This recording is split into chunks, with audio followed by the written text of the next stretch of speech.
Markelle Fultz has been one of my favorite basketball players dating back to his days at DeMatha, and I truly believe that at the time it made sense for the Sixers to trade up to the first overall pick to draft him, because without injuries that completely stunted his development, Markelle Fultz had a chance to be one of the best guards in the league by now.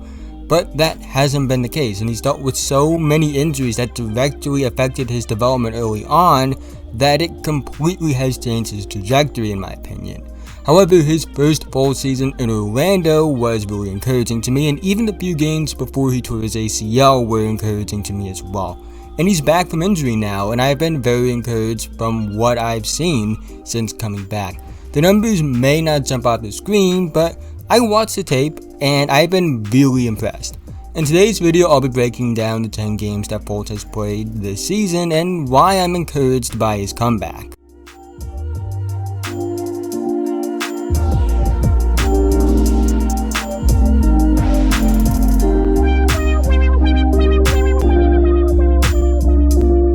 Quickly before we get into today's video, only 9.7% of you guys that watch my videos are subscribed, so if you happen to fall into that other 90.3% of people that watch my videos and happen to not be subscribed, feel free to like, subscribe, hit notification bell, be notified whenever I release a video.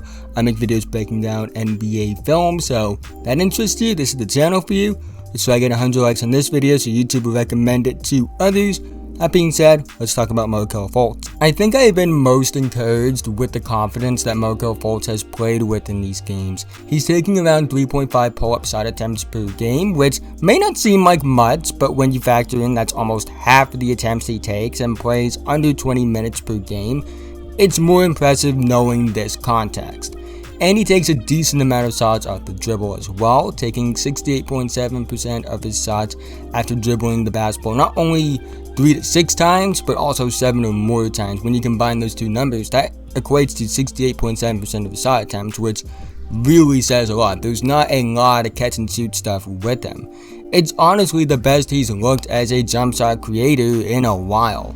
His handle is still very good, and that expands his game when it comes to creating separation. The form looks better, there's not as much of a hitch, it looks more fluid, he looks more comfortable out there, there's not as much hesitation, and when he takes jumpers. The numbers overall aren't great shooting wise, but the confidence is very encouraging when watching the tape, and it's a very positive step. It doesn't always go in, he still is hesitant to take threes, but even his misses from mid-range just feel better than they have in the past. Again, just attempting these shots is a positive step, and they have gone in at a better rate than I thought they were when he decided to come back. Fultz has been a very good finisher since coming back as well. He's shooting 67.4% on layups and 67.4% within the restricted area, which is the same numbers as his layup numbers because that's where all his layups are coming from. He's crafty, he has good touch around the basket, he uses his handle to his advantage to get to the basket as well. He's still quick and shifty and uses that to his advantage. And there is an element of strength to his game as well. You can tell he's put on a little bit of muscle since entering the league. The finishing is always something I felt like he's done well in his career, even during the Philly seasons.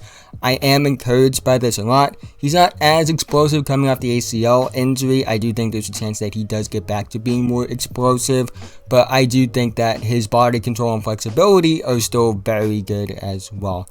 While I'm encouraged by the confidence he has taking jumpers, it has hurt his efficiency a lot.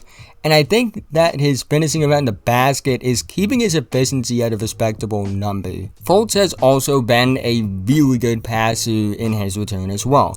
Like his finishing, I also believe that Fultz has always been a good passer even when times were rough. He has good vision, he has good accuracy. He's not some creative passer like a Trae Young or a LaMelo Ball necessarily, or even a Darius Garland type that's among the best in the league, but he's still pretty good at it.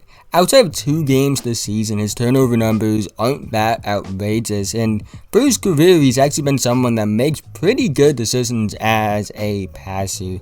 So I do think that he's a safe passer. He's not some elite passer, but he's still very good in this regard. I think the more he grows as a scorer, the more his passing will expand. This is a concept I talk about a lot on this channel. Because if defenses have to respect his scoring more, it opens up the passing game more. I think those early signs we saw this season with the pull-up shooting confidence can lead to potential growth in this area, not only growing him as a scorer, but also expanding his game as a passer. I think as a full-time starter, Fultz can be a 7 assists per game guy. Assists per game aren't always the greatest indicator of passing ability, but I do think that given the role that he could play and given how good and smart he is as a passer, I do think 7 assists per game is very possible if he gets 25 to 30 minutes a night. Are the numbers great? No. Is everything perfect with his return? No. But to me, the signs Fultz has shown since returning have been very encouraging. I was already encouraged by his first full season with the Orlando Magic after he got traded, and to see the confidence he has coming off his second real major injury is impressive. I don't think Fultz will ever live up to being the #1 pick. I don't think he's ever going to be better than guys like Donovan Mitchell, Jason Tatum, Bam Adebayo, or even someone like De'Aaron Fox. But I do believe that he can be a solid player. I don't think he ever will live up to the player that he was before the injuries, but that goes to show you just how highly I viewed Markelle Fultz prior to injuries really stunting and hurting his development. Because what he could have been before the injuries, and had he developed without any major roadblocks in his development, in my opinion, is a legit All-NBA caliber player and a potential MVP caliber player. He had no real flaws in his game as a prospect. He could pass, he could score, he was athletic, he could do a bunch of stuff defensively if he felt like it. The effort was questionable, but he was really carrying that Washington offense.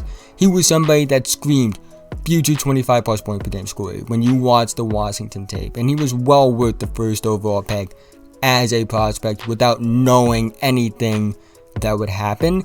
And that's kind of why the injuries doing what they have done to his career have made me sad, because it really has robbed us of a potential great player.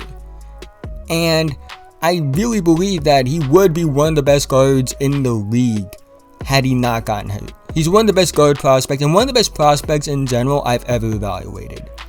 But just because he may not be able to live up to the hype that he once had, doesn't mean he still can't be good.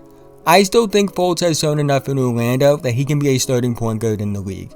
And to me, getting back to that point and becoming a starting point guard after everything he's been through in his young NBA career would be a major accomplishment. And I'm rooting for him to find that level of success and even more than that, and to even exceed my expectation for what he can be moving forward. But that's the end of this video. If you've made it to this point, thank you so much. Again, you guys have no idea how much it means to me that you guys make it to the end of these videos.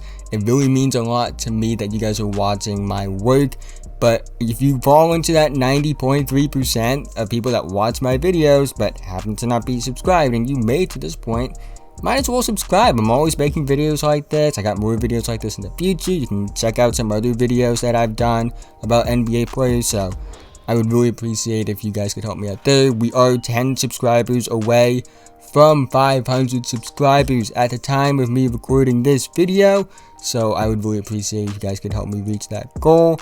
Again, thank you for watching this video, and I'll see you guys in the next one.